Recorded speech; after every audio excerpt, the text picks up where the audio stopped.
down and dream, to sit and read, to sit and learn about the world outside our world of here and now. Our problem world, to dream of vast horizons of the soul through dreams made whole, unfettered, free. Help me. All you who are dreamers too, help me to make our world anew. I reach out my dreams to you. Suddenly, as the riot squad moved in, it was raining exclamation marks, nuts, bolts, nails, car keys, a fount of broken type. And the explosion itself, an asterisk on the map. This hyphenated line, a burst of rapid fire. I was trying to complete a sentence in my head, but it kept stuttering. All the alleyways and side streets blocked with stops and colons. I know this labyrinth so well. Balaclava, Raglan, Inkerman, Odessa Street. Why can't I escape? Every move is punctuated. Crimea Street, dead end again. A Saracen, Kremlin Tumesh, Macrolon face shields, walkie-talkies. What is my name? Where am I coming from? Where am I going? A fusillade of question marks. I must go down to the seas again, to the lonely sea and sky. And all I ask is a tall ship and a star to steer her by. And the wheels kick, and the wind song, and the white sails shaking, and a grey mist on the sea's face, and grey dawn breaking. I must go down to the seas again, for the call of the running tide is a wild call and a clear call that may not be denied. And all I ask is a windy day with white clouds flying, and a flung spray and a blown spume, and the sea gulls crying. I must go down to the seas again, to the vagrant gypsy life, to the gull's way and the whale's way, where the wind's like a whetted knife. And all I ask is a merry yarn from a laughing fellow rover, and sweet dreams and a quiet sleep when the long trip's over.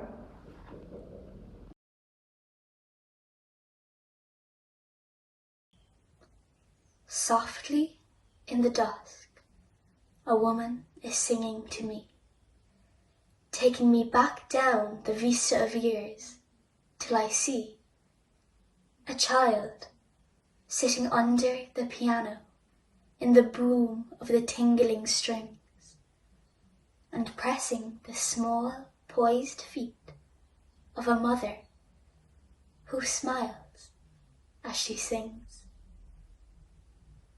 In spite of myself, the insidious mastery of song betrays me back till the heart of me weeps to belong to the old Sunday evenings at home with winter outside and hymns in the cozy parlour, the tinkling piano our guide. So now it is vain for the singer to burst into clamour with the great black piano, appassionato. The glamour of childish days is upon me. My manhood is cast down the flood of remembrance. I weep like a child for the past. She was a closed book, a near relative, almost the same age as the century. I once heard She carried messages, communications, worn out documents, ferrying revolt to the far corners of Haddington Road and O'Connell Street.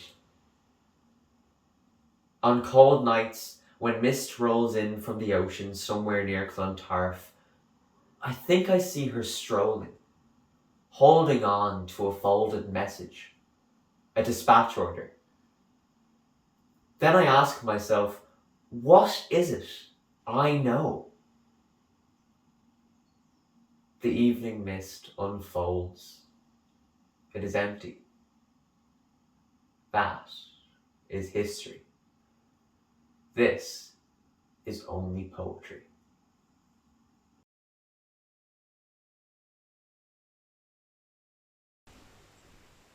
A low sun leans across the fields of County Meath like 30 watts behind a dirty blind.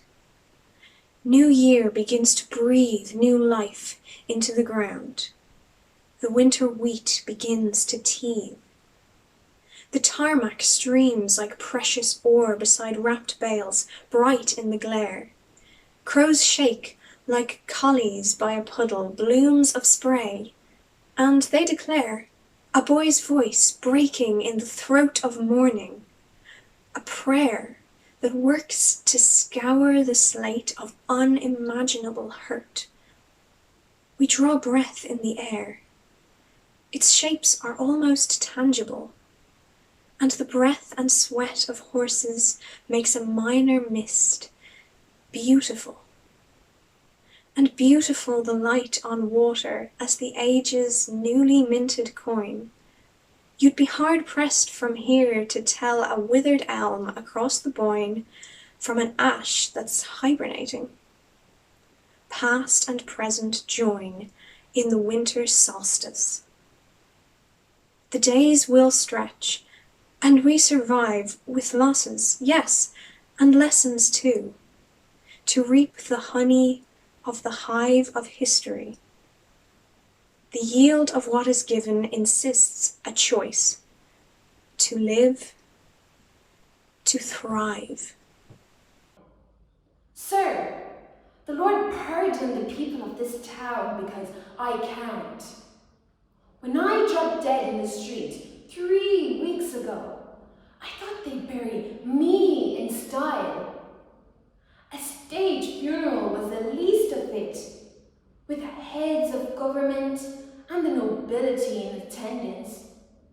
I even looked forward to the funeral oration in Irish, with a few words on my past achievements, our greatest poet, a seat in heaven to the man, and how I deserved better. But did I get it? My corpse lay in Bagot Street for a fortnight before anyone noticed it. And when I was finally removed to the mortuary, I was abused by a medical student who couldn't open a bag of chips. Let alone the body of your greatest poet. Then, to add to the indignity of it, I was pushed into an icebox, and some clod stuck a label on my foot saying, "Unknown bard, probably foreign." If it wasn't for a drunken Cork man who thought I was his dead brother, I'd still be lying there unclaimed. At least the man had the decency to bury me. But where am I? Boxed in some common graveyard surrounded by peasants and people of no background.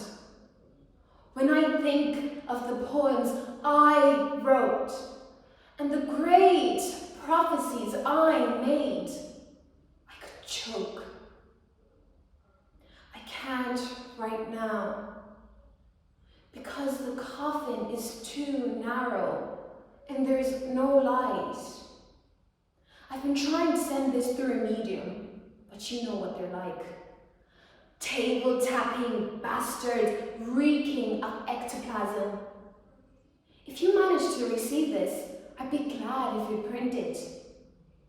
There's no point in asking you to send me a copy. I don't even know my address.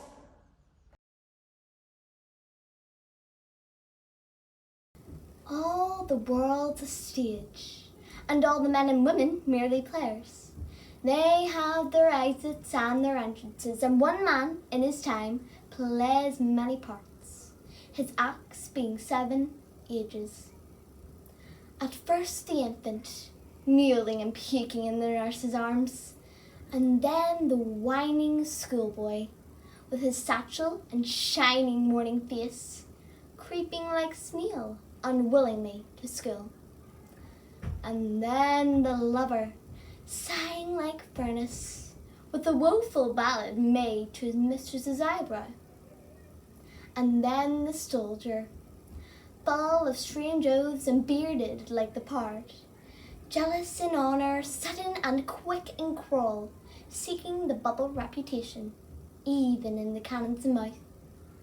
And then the justice, in fair round belly with good capon lined, with eyes severe, and a beard of formal cut, with wise saws and modern instances, and so he plays his part. The 6th age shifts into the lean and slippered pantaloon, with spectacles on nose and pouch on side, his youthful hose well saved, a world too wide for his shrunk shank, and big manly voice turning back towards childish treble, pipes and whistles in his sound. Last scene of all. That ends this strange, eventful history, is second childishness and mere oblivion. Sans teeth, sans eyes, sans taste, sans everything.